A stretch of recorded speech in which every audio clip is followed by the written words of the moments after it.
കേരളത്തിലെ യു.ഡി.എഫിനുള്ള എസ്.ഡി.പി.ഐ പിന്തുണ ദേശീയ തലത്തിൽ തെരഞ്ഞെടുപ്പ് പ്രചാരണ വിഷയമാക്കാൻ ബി.ജെ.പി. തീവ്രവർഗീയ നിലപാടുള്ള എസ്.ഡി.പി.ഐയുടെ പിന്തുണ സ്വീകരിക്കുന്ന കോൺഗ്രസിന് രാജ്യത്തിന്റെ പരമാധികാരത്തിൽ വിശ്വാസമില്ലേ എന്ന ചോദ്യമുയർത്തി ആഭ്യന്തരമന്ത്രി അമിത്ഷാ. വയനാട്ടിൽ രാഹുൽ ഗാന്ധിക്ക് നിരോധിത സംഘടനയായ PFIയുടെ രാഷ്ട്രീയ വിഭാഗത്തിന്റെ പിന്തുണയുണ്ടെന്ന പ്രചാരണവും ബി.ജെ.പി. നടത്തും.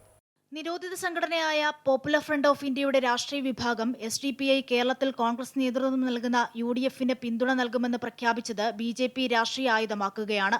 കർണാടകയിലെ രാമനഗരിയിലെ റോഡ് ഷോയിൽ ആഭ്യന്തരമന്ത്രി അമിത്ഷാ ഇക്കാര്യം ചൂണ്ടിക്കാട്ടി കോൺഗ്രസിനെ കടന്നാക്രമിച്ചു.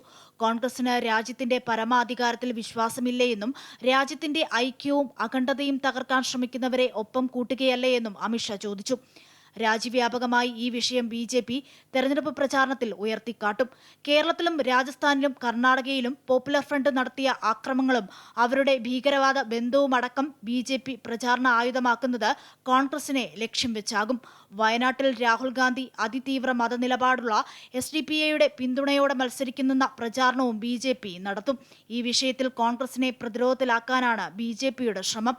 എസ്.ഡി.പി.ഐ വിഷയത്തിലെ പ്രചാരണത്തിന് ആഭ്യന്തരമന്ത്രി അമിത്ഷാ തന്നെ തുടക്കമിട്ടത് ബി.ജെ.പി. വിഷയത്തിന് നൽകുന്ന പ്രാധാന്യം വ്യക്തമാക്കുന്നു. എസ്.ഡി.പി.ഐ പിന്തുണ സംബന്ധിച്ച് രാഹുൽ ഗാന്ധി നിലപാട് വ്യക്തമാക്കണമെന്നാണ് ബി.ജെ.പിയുടെ ആവശ്യം.